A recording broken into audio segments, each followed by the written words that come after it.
Structure Show. And tonight, our special guest, you're never going to believe who it is.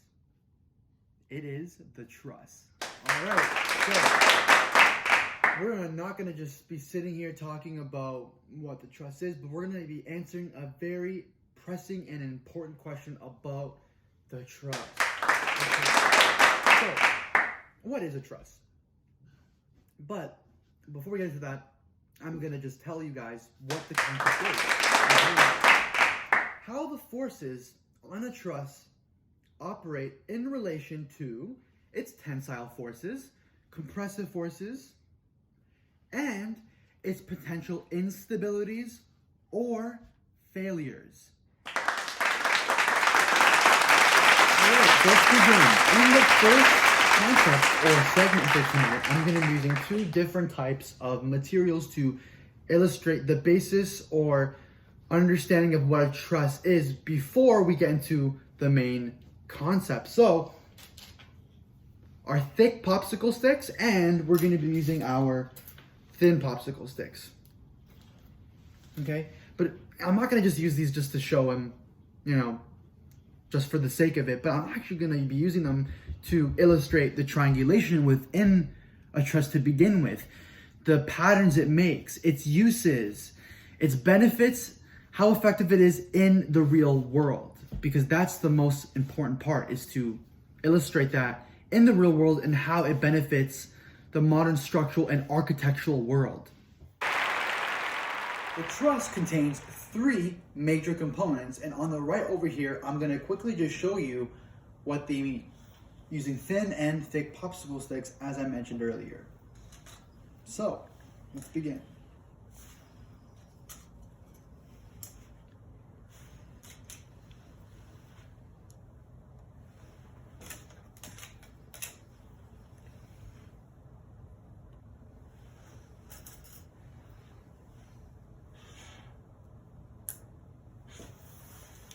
So as you can see, this is known as the upper chord, that is known as the lower chord, and that is the member or the web. So this is just a little mini diagram of what a component of the larger truss would actually look like in a real life example.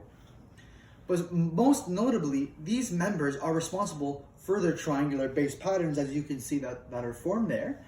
These triangular base patterns occur because they result in and they are known for their very stable conditions. In some cases, the truss members will deform or change angles occasionally, but these external forces or the load from above acting on the truss will affect the overall shape of it. However, the system of linear elements as depicted in this diagram will make the structural elements a lot more effective and stronger and rigid, and it will not deform as easily compared to others.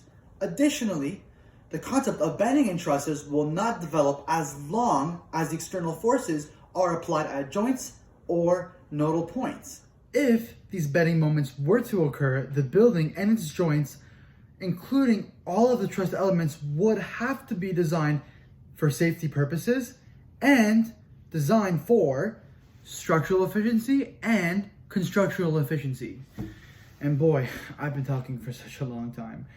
Let's take a short break and we'll roll the curtains down again. I'll be right back though. Don't hold your breath, guys. I'll be right back.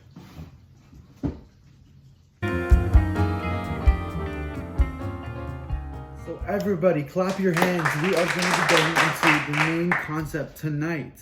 Okay, so internal stability.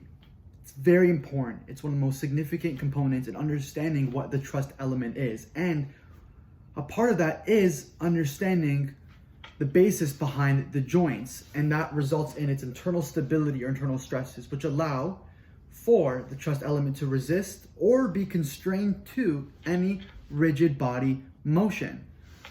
As I described earlier in a different segment or part of tonight, I did use thin and thick popsicle sticks, but I'm going to be using them again. However, it's a little bit of a twist this time. I'm going to be using tape. And this tape is not going to just be your ordinary tape to signify two things or a regular adhesive. It has a special meaning. And I want you guys to figure it out. However, you guys are not alone because I'm going to show you. So don't be worried. Stay tuned. And let's get down to business.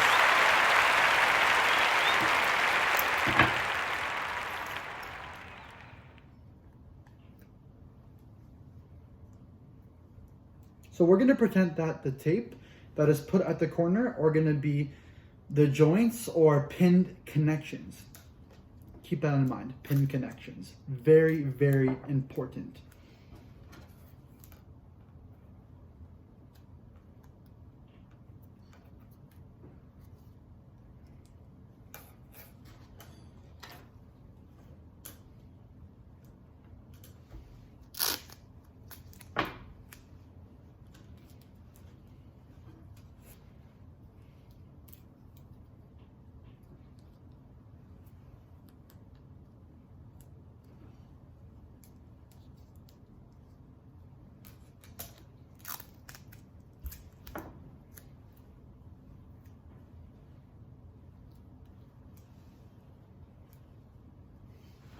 And lastly, our member that's going to be in between the upper and lower cord.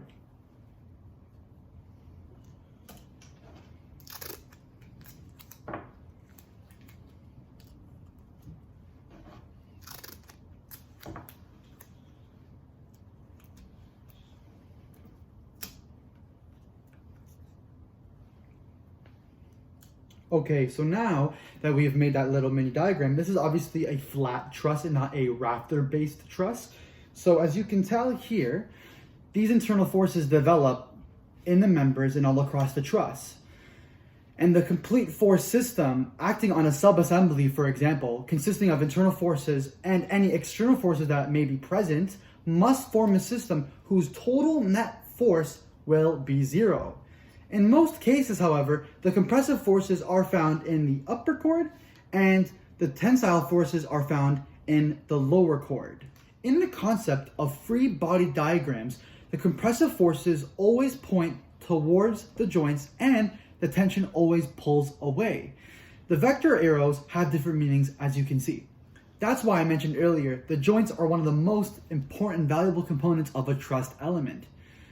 And if failures occur, they are responsible because of the joints may be placed in a wrong component or portion of that truss, or it's just not designed properly in order for it to remain stable forever.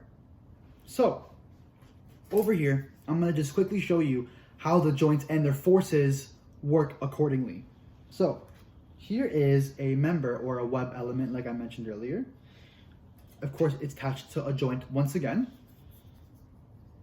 Has its own joint. So for example, if a load from above was coming, it would transfer it to the joints, but if it was in tension, if it was a tension-based force, it would always pull away. So your vector arrows in this situation, they would be going this way or that way, right?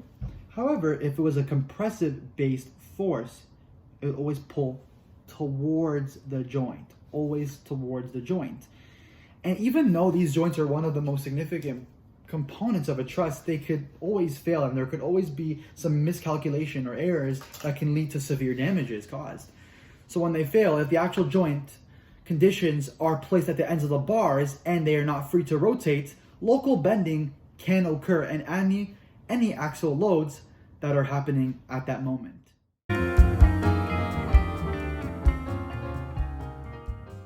But during that time, according to Newton's third law of physics, it states that an equal, opposite, and reaction force must be applied to the joint in order to keep that trussed element in an equilibrium position. Wow, that was a...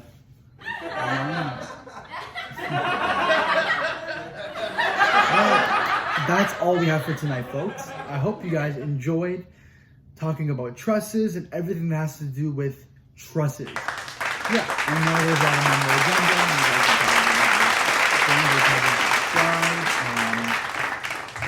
Yeah, but stay tuned because next week we're going to be talking about columns. We're going to be talking about beams the week after that. And then next week, we're talking about the natural structures. So there's a lot of physics and structures that's going to be happening for the next couple of weeks. So be prepared because your brains are going to be even more amazed. All right.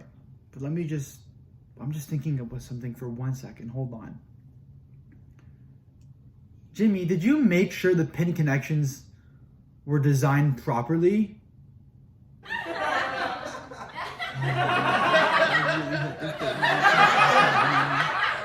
I'll be right back, okay? Please, I'll be right back.